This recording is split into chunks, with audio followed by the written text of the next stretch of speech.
You're listening to an Anazao Ministries podcast.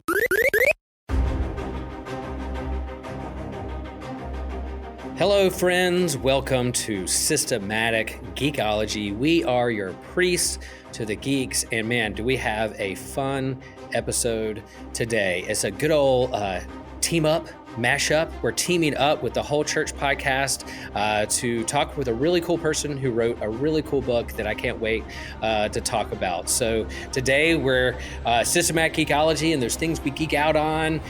We're the priest to the geeks. There's no bait and switch. There's no hidden agenda. It's just like, man, what do you geek out on? And what are the questions that these things that we geek out on raises to the surface or helps us focus in on? And it's no secret that we're big fans of sci-fi around here, novels and video games and movies and comics. And so today we're talking with a sci-fi author, and I can't wait to dive into the book that he wrote and learn more about his story of faith. And I think the reason we're teaming up with Whole Church as well, because the questions that this book lifts up or holds up the mirror to is really important for, I think, the vitality and the health of the whole church and the unity we can have within Christianity itself with our different denominations and traditions and kind of the spectrum of faith. I think is really going to help open up some good questions and exploration with all those things. So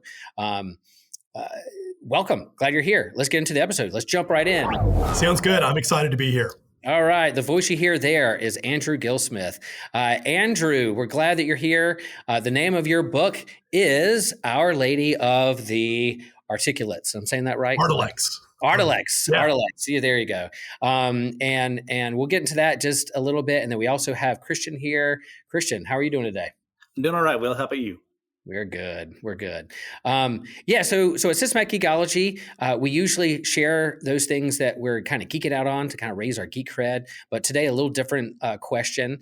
Want to ask, since we're getting ready to talk about a pretty neat sci-fi book, wanted to ask, what's your favorite sci-fi fandom? And we'll go first, Andrew, to let you think about it a little bit. But Christian, so if you had to nail down like your favorite sci-fi fandom or genre, what would that be for you? I mean, it's Star Wars, no question, but in the interest of fairness to other series out there, since Star Wars is sci-fi fantasy, I would say it would be either Mass Effect or the Mobile Suit Gundam series. Cool. Mass Effect, I love the way they play with science, how they base things around the element zero to propel themselves across multiple worlds and dealing with cycles of life and death and stuff like that. Really interesting. Mobile Suit Gundam is one of those things too that explores the depths of humanity, like why we continue pursuing things like war. It's a wonderful series to check out. Very deep to get into with the different AUs and all that, but well worth it. Now, is Mass Effect is that an anime or a video game? Where does that originate and then that is a video game series. Mm-hmm. Came out, I believe, when I was in high school forever ago. And it has 1, 2, and 3 and Andromeda, which some people don't like as much. It's okay. Nice. Yeah, it's no secret that I'm the Star Wars guy here on the podcast, and really kind of why Systematic Geekology even exists is because I was on Whole Church talking about a God Loves Geeks book club that I started in my church, and where we talk about Star Wars and Marvel. So Star Wars, my first love of sci-fi and geekdom, but I also say just kind of in light of the book we're getting ready to talk about, I really like the Blade Runner movies and series as well. When I was a kid and these things came out, like I was just really stoked that like Han Solo was in a different movie other than like Star Wars. And so Harrison Ford is in this Blade Runner movie. And I remember seeing that. I was like, wait a minute, why is this so slow? Why aren't there lightsabers and lasers and things happening? And so I didn't like it at first because it's just so drawn out and just hold on the scenes for way too long. But as I got older, man, just the way that it gets into kind of the ethical question and the bioethics and the sci-fi of what it means to be human with these replicants, with this AI, with these robots, and what that pushes and kind of these ethical dilemmas and how robots and humans can live together. Great questions. So I love that series, and I've gone back and watched it many a time. It's based off Philip K. Dick's book, I think it's called Do Androids Dream of Electric Sheep is the original short story that he wrote that led into the Blade Runner series. So if you're looking for a good kind of book that will lead into that, that's a good one to read. So Andrew, how about you, buddy? Well, look, and this will probably be a big theme, through our conversation. I'm pretty ecumenical when it comes to sci-fi. I mean, I like a lot of stuff. I'm a huge Star Wars fan, and always have been. But I think I'm going to cop out and pick two. Yeah, absolutely. And one is classic and one is a little bit newer. But I love them both so much. The classic one is Dune. By Frank Herbert. I mean, that to me, when I read that, as a younger person, was kind of like a life-changing book, right? I mean, it was, just the philosophy, the inclusion of like religion and faith, right, in this distant future, like where humanity is, kind of spread out amongst the stars, was I just thought was really cool. And the ideas that Herbert plays with, around like messianic figures and the nature of power, right? The nature of religious movements, fate, destiny, all that stuff. I mean, it was just great stuff. I mean, I love it. The newer one that I really, really liked was The Expanse by James S.A. Corey. And in fact, like in a lot of ways, I think that motivated me to start finally writing more than almost anything else, because I got so into the show. And, the show was on Sci-Fi originally, the Sci-Fi Channel, and it got canceled because that's, what happens to great sci-fi shows. And the fans of The Expanse like rallied around this show and were like, we are not going to let this thing die. And they created this whole like Save the Expanse campaign on Twitter, which I changed my Twitter to Andrew, Save the Expanse, Kill Smith. Somebody hired a plane to have a sign fly around the Amazon headquarters 24 hours a day saying, Jeff Bezos, please save the Expanse. And it worked. It worked. They actually did it. And it was like, it felt so good. Like, I'm an only child. I'm like a little bit of a loner, but like, it was like the first time that I really like felt like I was part of like a fandom community, that like did something. But The Expanse is amazing. It's just I've heard great things about that show and tried to get into a little bit, but then of course other things got in the way, and so it's out there in my queue. It's out there hanging out to one day pick back up again and run with it. But I like the great reference to Dune, and when I knew the remake, I remember the movie as a kid. That just Sting was in it, and that's the only thing I can remember. But then that was a weird movie. That was a trippy movie. Yes, super weird, trippy movie. And then when I knew they were remaking the movie, I was like, I'm going to really sit down and read this like huge book, Dune. And so I got through most of it and read it. And as I was reading it, and then as this movie was coming out, I realized how much George Lucas stole from Dune for Star Wars in terms of the sand planet and the messianic and the religious and the mysticism. I was like, oh my gosh. I mean, I love Star Wars. I love Lucas. And he, it's a totally different vibe. But I mean, I think Frank Herbert sued him at one point. I was talking about it, right? I don't know. But like, you can see why. Yeah. 100%. Dune's the OG Star Wars. Yeah, 100%. 100%. Can't wait for part 2 of that movie too. Yeah. My family who went to go see it with, I thought they kind of knew it was going to be a part 2, like a 2-parter. They couldn't fit that whole book into one movie, but when it ended, they're like, well, that was the worst ending ever. I'm like, no, there's another one. Well, cool. Yeah, great stuff. Yeah, sci-fi, we love it. Andrew, tell us a little bit about your story in a nutshell, like who you are, what you do, your story of faith, and eventually what led you to write a novel. Like we all, us geeks, have ideas in our head and dream of one day writing our own sci-fi novel or a comic book or directing our own movie or designing our own video game. But for you, what's your story in a nutshell? How did it get to this point? Gosh. Well, I guess I'll take the easy way and talk about the story of the book first, because the faith journey, I think, would be a longer story. Happy to get into it if that's where we go with this. But I had actually just finished reading The Expanse. This was several years ago, and I loved it. I mean, I absolutely loved the series. I think like always, right? The books are better than the show. Sure. The characters are more interesting. There's just there's more left to the imagination. But it left me feeling, the conclusion of that series left me feeling the way that I often have felt reading a lot of modern science fiction, which is a little dry, right? I mean, you're dealing typically, I mean, certainly in the case of The Expanse, with like these huge questions about, the nature of life itself, of consciousness, of the human spirit, and there's I think, a long and interesting and fun tradition of existential dread, in science fiction, right?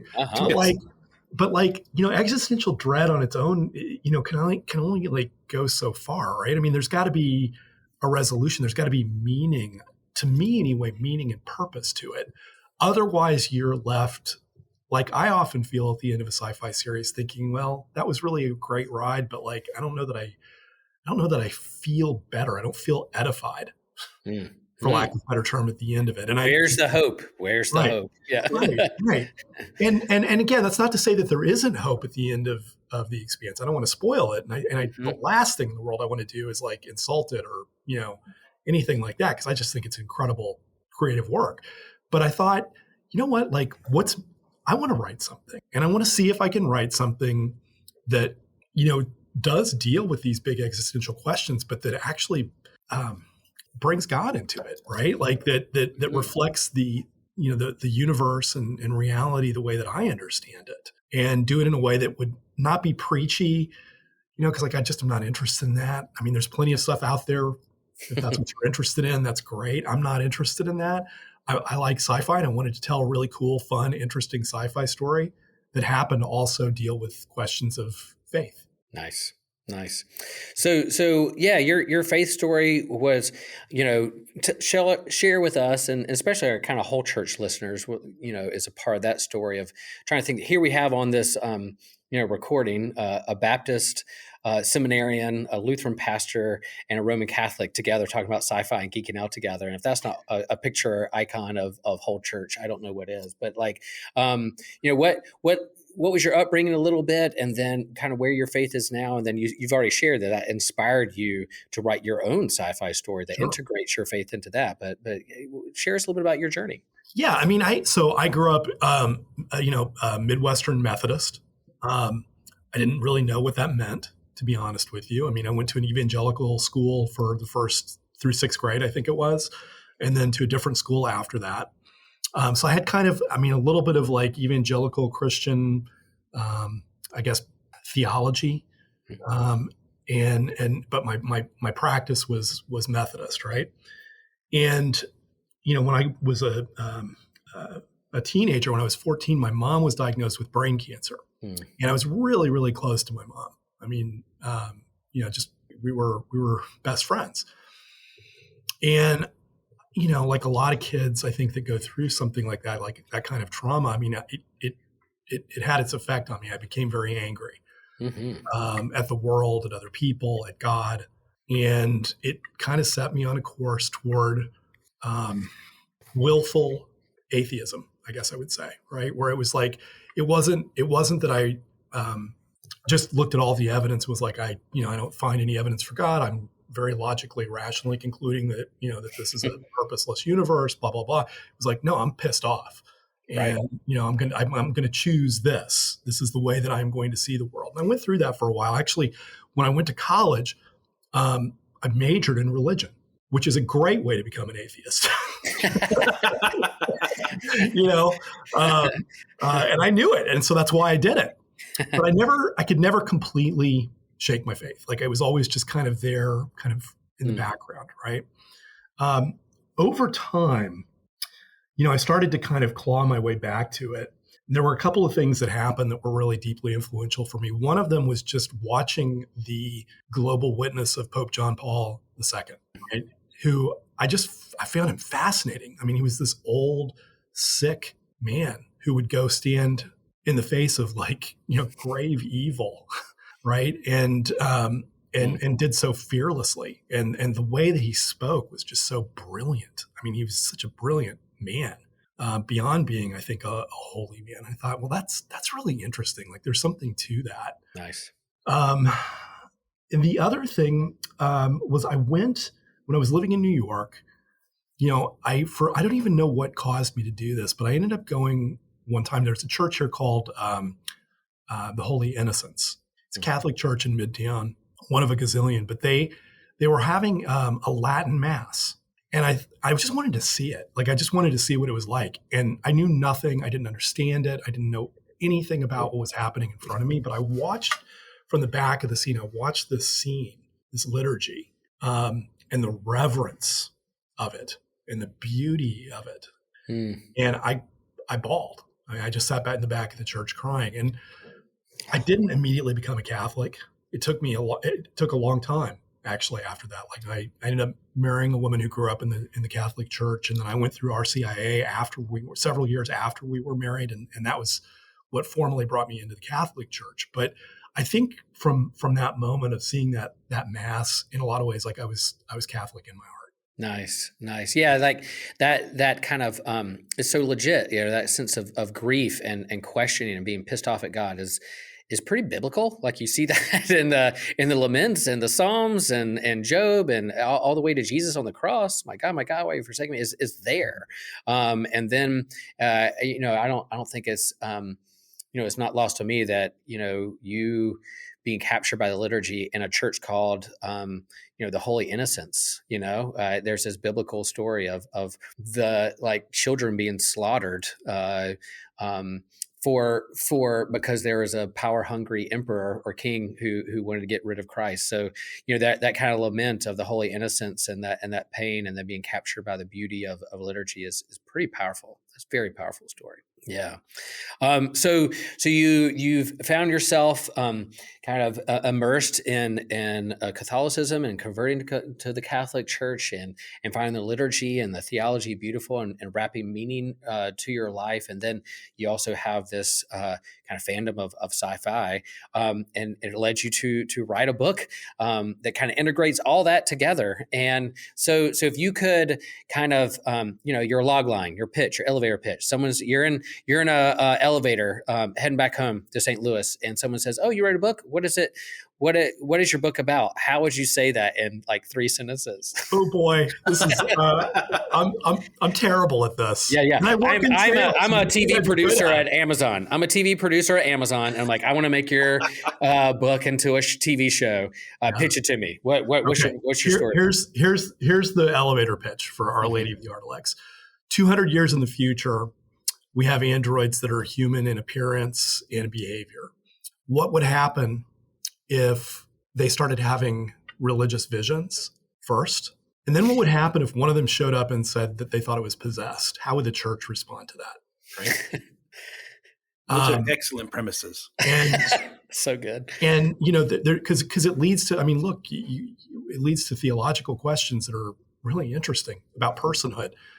And would God ever choose to ensoul a creature like this?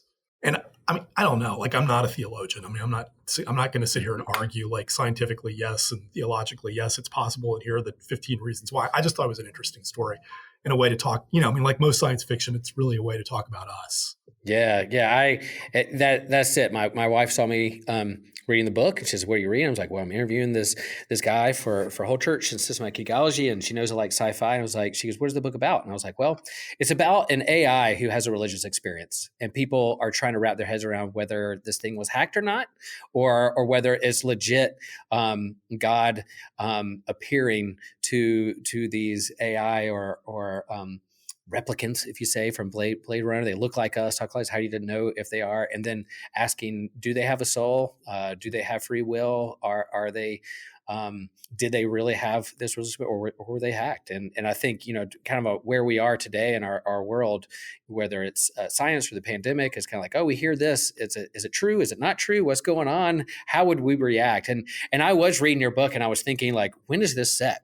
Like 50 years in the future, 100 years, and you leave that out for, I don't know, that's intentional, but like halfway through the book, you lift up this event that's kind of worldwide tragedy that happened in China, and you named the date. I'm like, oh, I finally get to know when it is, and it was so good. You held on to that, and it was like, it's 200 years, over 200 years in the future. And then in my mind started thinking, like, yeah, if technology advanced so fast since 2000 to 2023 in terms of AI and Alexa and iPhones, what would it look like 200 years from now?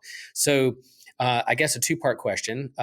One, I'm always interested in this in terms of your concept of this story, where that came, and then how long it took to become print. Like, how long is that process of writing? And then, what kind of homework did you do about tech and about what to integrate into your imagination of that? So first of all, if I wanted to write a book, how long did it take you? And how patient do I need to be?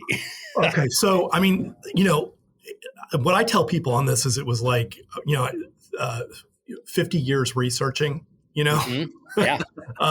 and then 6 months to write it for me. Okay. On this book, which, and it was my first book.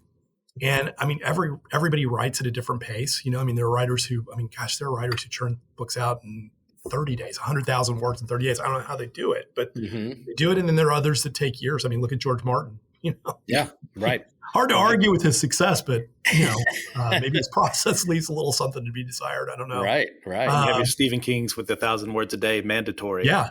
I mean, so like it once I started writing it, it kind of flowed because the themes in it, and the idea set that I was dealing with were the things that I've spent my life thinking about. And it was really a matter then of like, okay, well, I gotta, I don't want to just.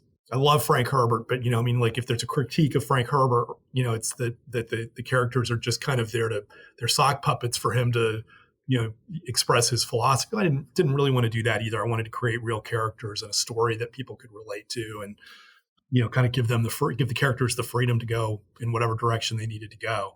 Mm-hmm. But yeah, I mean, it was about a 6-month process, right, from first page to finish.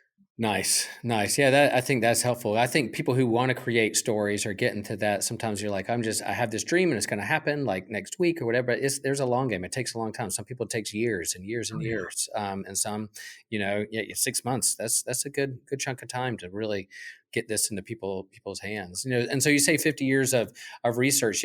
Set 200 years in the future. What were some of the things that either inspired you or you dreamt up of, or your imagination in terms of the tech and the integration of faith and science, or science and humanity within this book? I mean, so I've kind of, worked in and around technology my whole career.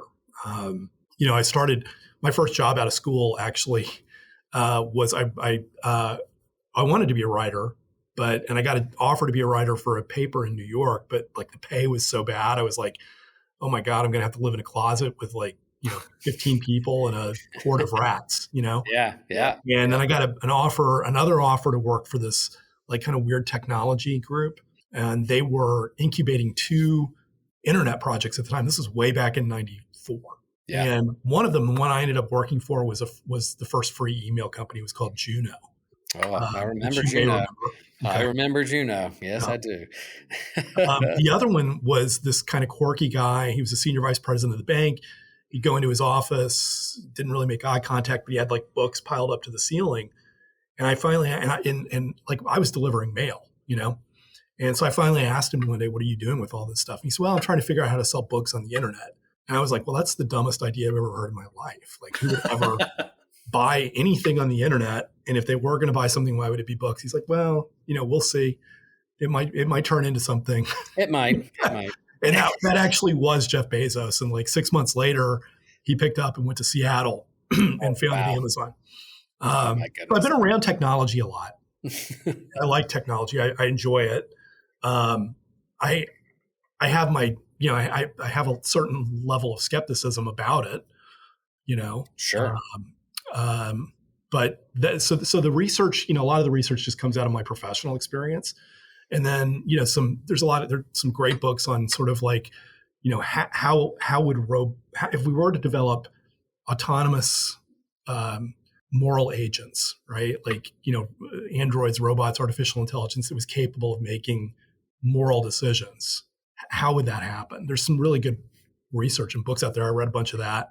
Mm-hmm. Mm-hmm. Read some Nice. white papers here and there. I like research. Yeah. Fun. That's good. Yeah, and I think, yeah, like as we were talking a little bit earlier, Christensen Seminary, and I'm embedded in a church that's on the doorstep of the University of North Carolina, and the question of bioethics or technology and science, those big questions aren't going anywhere. And so, how does the church have conversation with and come to the table to listen and learn, but also raise some good questions to ask those things? And I think that it really shines through in your book, this kind of understanding of it's not just within Catholicism, but there's a global aspect within your book as well. You have, it's not just Roman Catholics that are wrestling with this thing, but you have people who are Muslim, you have secular, you have scientists, you have a good Bond villain in there. Dr. Chan is like a good Bond villain that I like. But in terms of this global nature, what did you have some background when it comes to like kind of Christian Catholic relations with Islam or those who are Muslim? I think that's a great aspect in terms of talking about not just church unity, whole church, but also like kind of global unity. How do religions who are different have these conversations and healthy conversations with each other as well? Yeah, I mean, so that was there are a lot of interfaith friendships in this book, right? And there's a couple of characters that I think and I hope represent Islam in a really in a faithful and respectful manner. Because, and it's important to me because, I mean, I personally have tremendous respect for Muslims and for Islam. I've had really close Muslim friends of mine, okay? And what I've come to believe over the years is that without minimizing the differences, the theological differences, right? And without even minimizing, the kind of historical friction, to put it mildly, between Islam and Christianity. If you were to look today at your average Christian of almost any denomination and your average Muslim anywhere in the world, I think that they have more in common philosophically, ethically, and morally than what separates them. And I would even go so far as to say, and here I'm just going to speak as a Christian in the West, a Christian specifically in what I think is increasingly a post-Christian West. Yep. I personally feel more of a spiritual kinship with a practicing Muslim than I do with your average Western secularist. Okay. Yeah. And I wanted that to come through in the book because that's just how I feel, Yeah. Mm-hmm. And I hope fervently, I pray fervently that Christians of all denominations and Muslims can get past the doctrinal differences and the historical injustices, that have, I think, happened on both sides and realize that, like we are people of God. We are part of the Abrahamic tradition. Our faith, our way of thinking, of living, of being is in some ways really under attack in the modern world. And we better figure out how to work together. Yeah. Right. Because otherwise we're going to get taken out one by one. Yeah. And I like the common ground. I mean, I think both the Islamic faith and Christianity in the West, we have our spectrum of like hardcore fundamentalists that aren't willing to have any kind of conversations at all. And this is the way it is that can often lead to violence. We saw that in our own country on January 6th. But then you have those who are on the progressive movement, but then you also have those who are kind of like dare to say, we want to open the table to have conversations around faith and science and morality and the common ground that you create in this book. That you're not only talking about science and technology and like AI, but there's also this understanding of like angels and demons. Speak a little bit more of that in terms of possession, because there is common ground within those faiths and within Christianity about possession, angelic, genies, and those kinds of things. Like where did that come from, and then how do you see that kind of emerging out of your story? Sure. So, I mean, and again, I'll just speak from my own, my own tradition, because I don't know as much, for example, about like the Lutheran kind of view on angelology, or the Baptist view on angelology. But, one of the things that attracted me to the Roman Catholic Church was this whole sort of like systemic thought and theology around the spiritual realm. Yeah. Right. And like, for example, one of my favorite prayers is the Chaplet of St. Michael. Absolutely love that prayer. I mean, it's incredibly powerful spiritual weapon that has benefited me on a personal level many, many times in my life. Okay. And I certainly believe in it. I certainly believe that there's an unseen world, and that as St. Paul said, we fight against powers and principalities. Okay. Now in Islam, it's really different. First of all, my understanding is that I don't think that it's quite as rigorous or systematized. In other words, there seem to be different strains of thought within Islam. The viewpoint that I take comes really out of the Sufi tradition. The viewpoint in the book is out of the Sufi tradition, which is more mystical. Yeah. And the jinn in Islam are not exactly demons. They actually were like a created race that existed before humanity. They were made from what the Quran calls smokeless fire, which sounds a lot like electricity. Cool. Hey now. But they were made of smokeless fire, and they were powerful creatures. But God eventually went to them and said, "I've made Adam, and I want you to acknowledge Adam as your superior." And most of them said no. So there was that same sense of rebellion and pride, and fall and the subsequent fall that happened there. And the chief among them was Iblis, who is Shaitan, who is sort of the Muslim equivalent of Satan. So there's different the different power levels. If you want to get into like science fiction terms, you know what I'm saying. Yeah. But Padawans and Jedis, right? Yeah, and there are differences. But I wanted to try to to kind of come at this problem. I mean, if I was coming at it from a religious point of view and a scientific point of view, I wanted to make sure that to preserve the level of ambiguity, around it that I thought was necessary for the story to be told. I wanted to bring in that third perspective on it. Nice. That's really fascinating, because while I was doing my research for this, I found that one of your inspirations for this was the Our Lady of Fatima. And incident is the wrong word to say. That sounds like it's negative. Can you explain for the listeners what that was, what occurred? It was in Spain in 1917, if I'm remembering correctly. Yeah, it was in Portugal, 1917. Little village called Fatima. 3 illiterate shepherd children had a series of visions of the Virgin Mary. By the way, this place is an interesting place, Fatima. It's named after one of the wives of Muhammad, right? Because it's in the Iberian Peninsula, which was Islamic for many, many years. But even before that, there's always been this kind of like spiritual energy to the place, I guess I would put, for lack of a better word. Anyway, the shepherd children had this vision.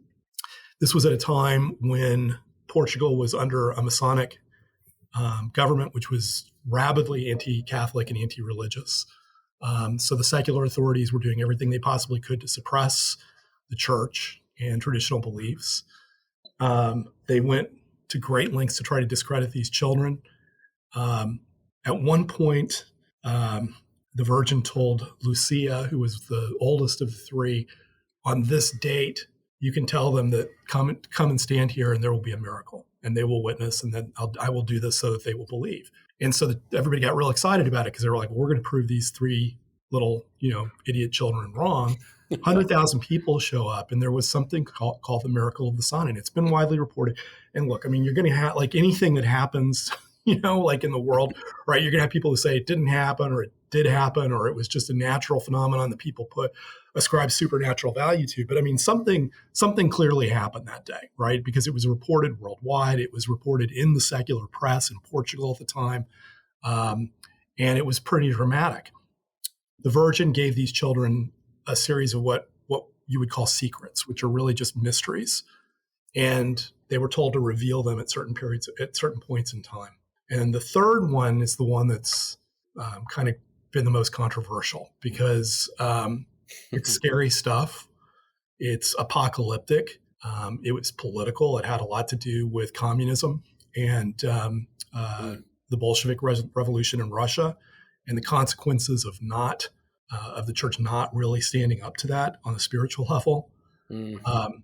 And the church hasn't necessarily always acted in accordance with Our Lady's will on this, interestingly enough. And then there's the controversy of, well, was the third secret already fulfilled? Church's official position is that it was, but I don't know. Yeah, I'll say for anyone who wants more information on this, there's a really great episode from the Jimmy Akin's Mysterious World about this. Yes. That man pursues things from both science and faith, reason and faith. Yeah, he is an incredible man. Oh. I listen to him religiously, Yeah. if that's not blasphemous. So, yeah, I would definitely check that out if you want to learn more about this occurrence, this miracle. Yeah, I mean, for me, like there was another writer that I got really into named Malachi Martin, and he was a Jesuit priest, scholar in linguistics. He was an exorcist. He worked in the Vatican Secret Service. He was a periti to some of the top cardinals during Vatican II. So he was, like an insider's insider. And he claimed to have seen the third secret, said it was terrifying, was under oath not to reveal it. But he described Fatima as kind of the fulcrum point of modern history, of 20th century history. And if you look at history in sacramental terms, I mean, from a Catholic perspective, if you were to look at history in sacramental terms, I think that's hard to argue with. I mean, I sort of agree. So the question is, like with all prophecy, is it for a moment in time or is it for all time? Right. Yeah. And I think, our modern day prophetic books, whether it's apocalyptic Walking Dead or sci-fi or The Expanse, they kind of hold up a mirror to kind of help people kind of ask some big questions and think through the existential questions, like you said. But there's some real things that happen in our world that people are captured by, and the miracle and the mystery of Fatima is there. I remember reading about that in seminary, being just captivated by the story. And so your book, again, like it integrates like technology and what tech and AI could look like 200 years from now, but there's also this religious component that's still there to talk about how the church will react, how other religions react, how their political entities would react. And as you said, like there's a reaction. You do a good job. Like there's this transhumanism of like, how do humans merge ourselves with tech? What are the ethical dilemmas with that? How does it help humanity? How could it hinder? How could someone like manipulate that and take advantage of that? So all those things are there. But I love this story of like you have a scientist who I think she's a physicist, right? And then like who I guess was her fiance. They almost had a priest who's an exorcist. They're talking about, there's this dialogue of faith and science together, and how do they come together and have understanding, but also disagreements. Talk more about that, because I'm fascinated. Because my own church, we know the Higgs boson particle, the God particle. Well, where you lift up, there's another particle out there that physicists discover in this fictional hadron collider called the Lucifer particle. And actually, there's a member of my church who's a physicist at Duke who helped discover the Higgs boson. And I was able to go on my sabbatical at CERN to go get a tour of this stuff. So all this stuff is there, and he really helped kick off our kind of faith and science deep dive within our congregation. So yeah, there's speculation there, but there's also real research. Like, one, talk about how this comes in your book, and then why do you think this is important for the church to continue to think through these things? Yeah, I mean, it's a lot. There's a lot in that question. I know. I threw a lot in there. Why do I think it's important for the church to continue to engage in this stuff? Because, we were given the faculty of reason. It's a gift from God. I think this is just a personal view, and I certainly don't speak on behalf of all Catholics on this or anybody other than myself. Right. But, one of the things that's become very interesting to me as I've gotten older is this idea that like there are real limits to reason. There just are. There are things that can be understood at the heart level that are pretty darn near impossible to explain just using pure reason. And there's a whole tradition, like, for example, in Eastern Orthodoxy around this, that like, I think if you would talk to like some of our Orthodox brothers and sisters, they would say where the West really went wrong, and they would blame us Catholics for it. And then they'd say, they'd probably let you guys off the hook, but say, you're just Maybe you not. inherited these sins. I don't know, but like, and I say that with love because I mean, my goodness, Absolutely. I mean, Protestants are already too far gone, anyways. But they would say that we really started to go wrong when we fully embraced scholasticism and over elevated reason, the faculty of reason, and specifically stopped understanding what the purpose of reason was. The purpose of reason, they might say, is not to understand the mind of God, which is not knowable. The purpose of reason is to restrain our appetites. It's a nice benefit that we get, that we can also understand the world through it. That's a gift. That's a grace. That's all it is. So that's a theme that, that runs through the book and will definitely run through the sequels. It's like, how much of the nature of this reality can we really understand through reason and through, breaking apart particles and finding ever and ever smaller particles. Yeah. And it's not just, here's the thing that I find so interesting about it, guys. It's not really just a religion versus science question. If you really dig into the science, okay, and you listen to people like David Bohm, who was in my opinion, like one of the great thinkers in quantum theory of the 20th century, and an atheist, I think. I mean, he would say we aren't even close to understanding this stuff. In fact, it's not going to be possible for us to understand it using the tools and mindsets that we have today. Right? There's an implicate order, he would say. There's an enfolded order. And we can't get beyond that membrane. We can't unfold that last layer to understand what exactly it is that gives rise to all of the things, that we see in this universe. Yeah, and I think you're right. Like there's a sense of where like kind of Newtonian physics, had this kind of special order and everything's kind of planned out, and it gave rise to kind of like the clockmaker deism, if you believe in that or not. And then we started getting into like kind of quantum physics, and we've discovered real fast how weird things are and that things don't match up. And so if people are like, yeah, how could you believe in the resurrection? That's so weird. I'm like, well, have you looked at like quantum physics? Like that's even weirder, know? The cat is dead and it's alive at the same time in an infinite number of possible states. And we see like the Hubble telescope, and now we have the James Webb, and it's expanding our universe, the mystery of the universe. And for me, it expands kind of the mystery of God and captures my imagination in a way that it hadn't before. So again, in your book, well, I think we just heard like Andrew talk about that there's going to be more. There's going to be sequels. He's writing more.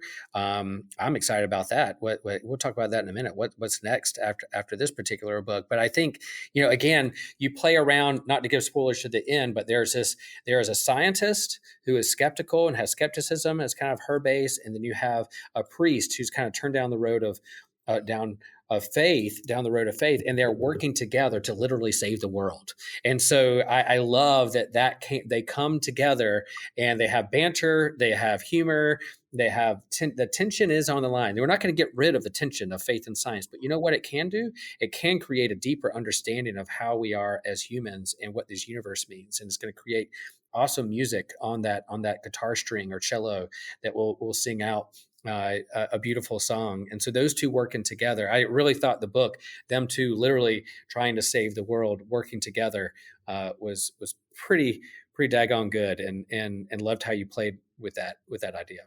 Oh, thank you. Yeah. So if there was a particular, I'm not going to go down the road of like, what's the nature of a soul? Could AI ever have a soul? Rational, read the book. You can go down that. You can reach out to Andrew on Twitter. He can answer your questions about what's the nature of a soul. But like, if there was one question that you would hope people would kind of wrestle with or pay attention to while reading this book or for future books and conversation within church, what would be the main question you would hope people would take away or wrestle with? Do I really know everything that I think I know? Where do my beliefs, where do my ideas about the nature of reality really come from? On what authority do they rest, right? For most people, for most of us, and I'll put myself in this category for sure. I mean, people don't understand quantum mechanics. People who invented quantum mechanics don't understand quantum mechanics. Mm-hmm. David Bohm, who was one of the fathers of the theory, said, I think it was David, it might have been somebody else, said, Richard Feynman, I think it might have been, said, if you claim that you understand quantum mechanics, you absolutely, without a question, do not understand quantum mechanics. You've discredited yourself immediately. Exactly. And, so really, ultimately, for 99.9999% of the population, whether you're religious or not religious, it's resting on authority, right? Which is fine. I mean, that's kind of how it always has been. But authority implies a certain level of priesthood, a control over, meaning and truth. Mm-hmm. It's probably worth questioning that, Yeah. I hope I don't get in trouble with my church for saying that. No, I think, I think you're right. But I think, we're called to question things too. I mean, that's one of the things that drew me to the church, right? Well, that's one of the things I think that Christians as a whole have done a huge disservice to us, is that we've brought up the issue of doubt as a negative thing always. It's like, that's a terrible way to look at it. Like some of the periods of growth I've had that were the most fruitful when I was doubting. And it's like, well, let me look into what I actually believe and go, oh, this is why I do. Not because my dad believes in it, not because my mom does or my pastor does, but because the God of the universe created this world and said, out of all the idiots in the world, I want you to work with me. That's a beautiful story. Yeah. Amen.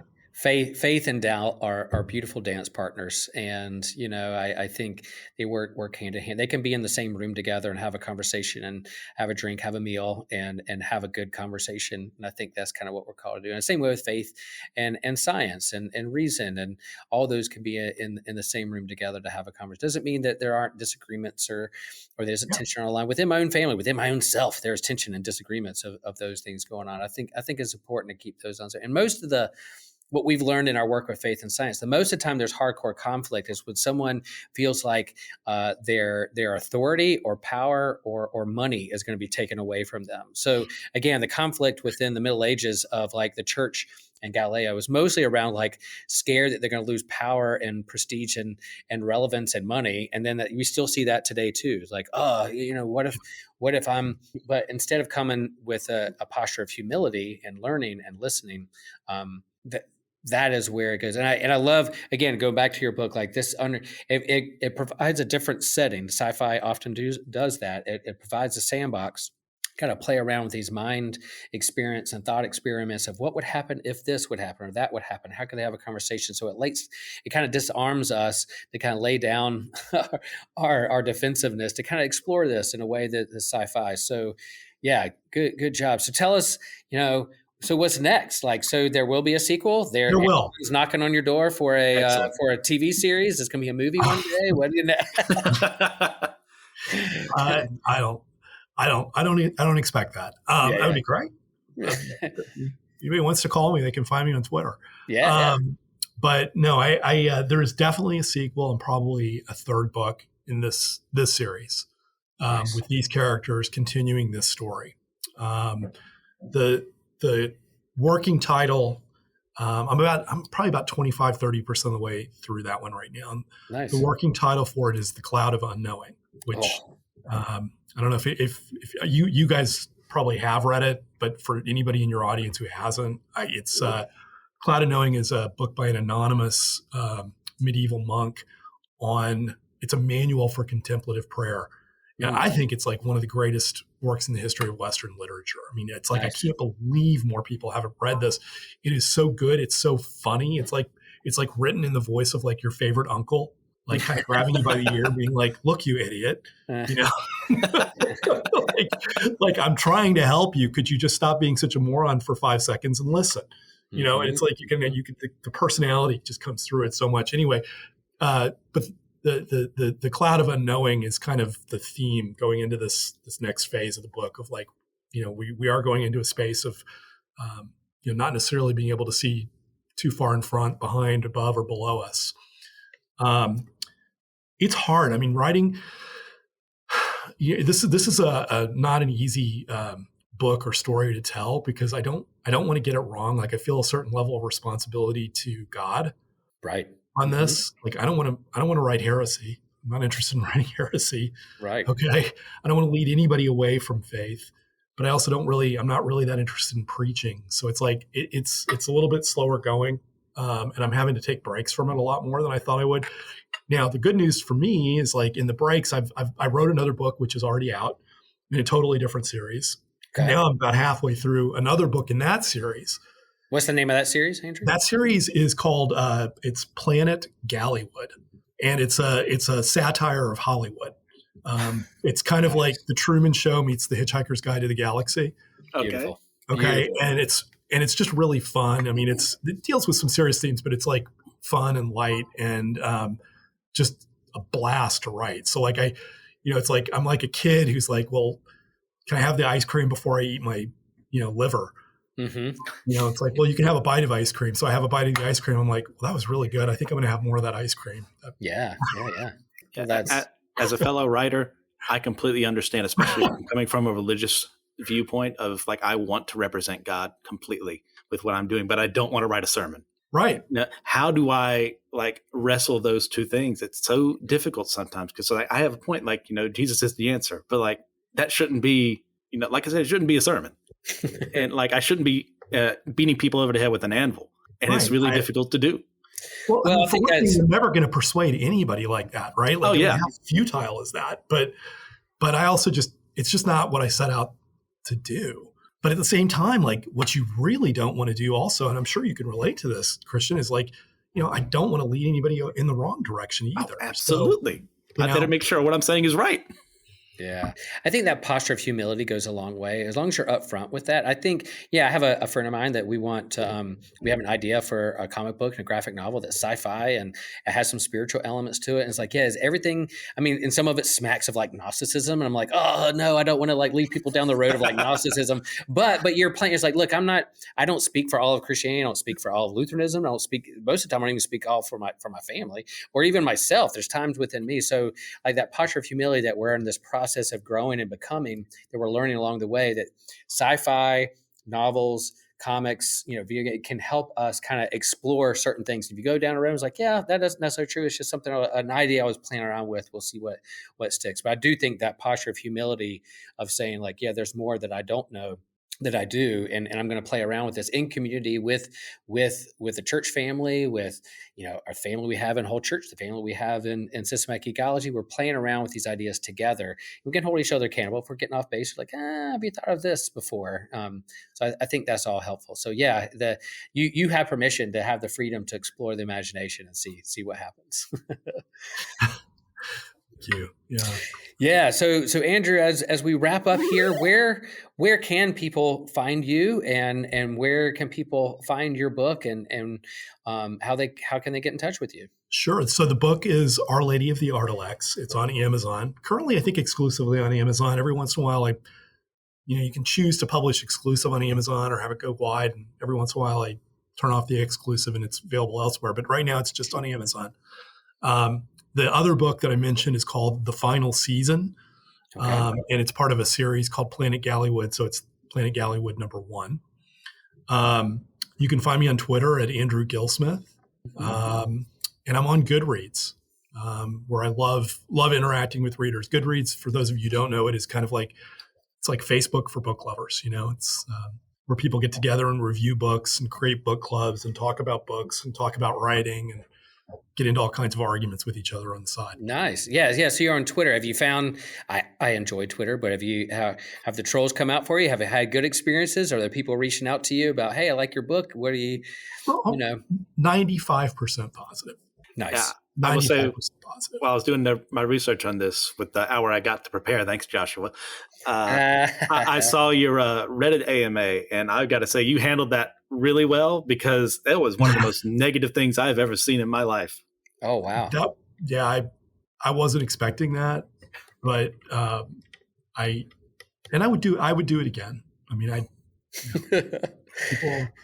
not like, I'm not a priest. I'm not the Pope. I'm not a pastor. I'm not in seminary. I'm just a dude, believes certain things I'm writing. So sure, come after me, beat me up. That's fine. I don't really have any interest in arguing or insulting anyone. right? That's kind of the risk of putting yourself out there and putting your work out there. There's be all kinds of opinionated folks. And then how do we posture ourselves and posture ourselves the way that Jesus did in terms of seeing people interact with people is a good model. So, Andrew, thanks so much for being with us and sharing your novel and your imagination and your stuff. We can't recommend this book enough for our listeners out there. Hit us up on systematicgeekology.org. Whole church both have Patreons. We both have a lot of great episodes coming up with a lot of great guests and themes. And so let us know what you're reading. Let us know what you're thinking. If you read this book and you have a question that we didn't ask, you can hit up Andrew on Twitter and hit us up on our social medias as well. So again, thanks for listening. Go find this book. Can't recommend it enough. And remember, share the faith, share the geek.